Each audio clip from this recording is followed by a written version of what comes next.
At the age of 16 going on to 17, I was in grade 11 when I started to develop a migraine problem.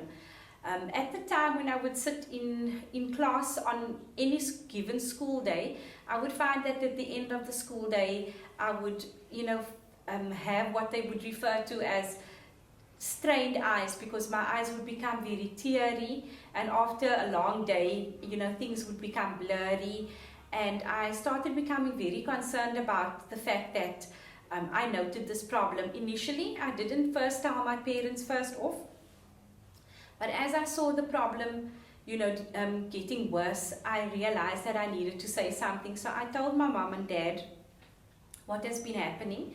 And the very next day, my parents took me to the doctor.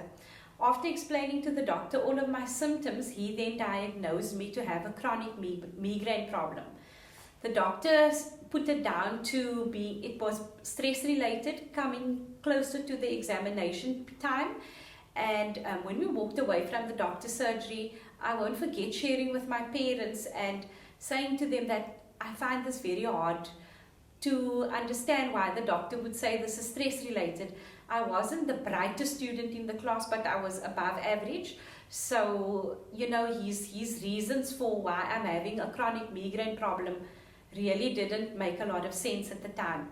My parents, being who they were, then just said to me, look, take the medication as the doctor's given and let's see how it goes. So I carried on for a few weeks, and then I got into the exam period. And of course, being in the examination period, you tend to do a lot of more reading because you're now studying, and then that just aggravated the symptoms a lot more.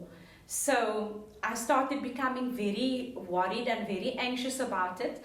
And a few days into the exam, I started noticing my eyes were bloodshot red. It was very painful. My eyeballs were stone hard. When I would touch it, the tears would just roll. And on this day when I had to write my second last paper, I got up and got ready for school, and when I looked into the mirror, my eyes it looked painfully sore, and I had such a terrible headache that I felt ill. And as I got dressed, my mom just encouraged me, and she said, look, it's the second last paper, you're almost there, tomorrow is the last paper, this is almost over, and then you'll have some time to relax, and maybe it will get better. That day I never realized that when I said goodbye to my mom, it would be the last day I'd ever have the privilege to see her smile back at me and see me off, or that it was the last time I'd look into the mirror and have the opportunity to see myself. I went off to school, and in the examination room, as we were given the script and I looked down, the words on the page, the script just became blurry. So I attempted to start writing, and when I looked on the page to answer, I wondered why on earth the teacher would give me a blank sheet of paper. So I called her back, and she said, but there are lines on the page. And I knew something was terribly wrong. She asked me to put my head down for a few minutes, but when I lifted my head up after some time, I looked through what appeared to be like a thick cloud. I, of course, couldn't finish the paper that day, and I was sent off home, and my parents took me then back to the doctor, who sent me to the hospital. So they then did further tests, only then to discover that what I actually had was glaucoma, and the pressure was so high in my eye that it caused damage to my optic nerve and it ruptured my retinas. The only solution to what I was faced with was undergoing surgery, and doctors then guaranteed, that there would be an 80% success rate for the operation. And, being a teenager, I was desperate for the surgery to happen because I wanted this problem fixed and I wanted to get on with my life. Little did I know, 3 months later, 7 ops later, I was totally blind. I will not forget waking up after the last operation, putting my hand to my face because I wanted to pull the bandage to see if I could see some light. And when I put my hand on my face, I actually realized there was no bandage, and I was just looking into complete darkness. I shouted. My mom was at my side, and she explained to me that the doctors said that they tried their best to save my sight, but unfortunately they couldn't. And it was like somebody gave me the death sentence that day. I'll never forget crying, feeling that life was unfair, feeling like, why did this have to happen to me?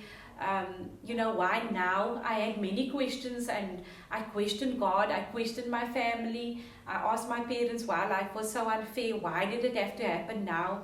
Couldn't it happen a year later when I was finished with my matric? And I was just sitting with all of those negative feelings and issues about life. Anyway, I was discharged home, and I was with my parents continued to encourage me, to say that it's not the end of the world. People who go blind, they actually do have productive lives. But when people say that to you, it doesn't mean anything when you're in that situation and you don't see a way out for yourself. So my parents sent me for some counseling. They sent me to a private psychologist.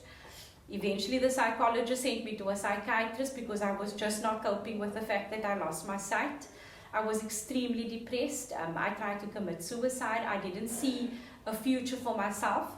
And when my parents saw that the situation was really getting out of control now, they started looking for help outside.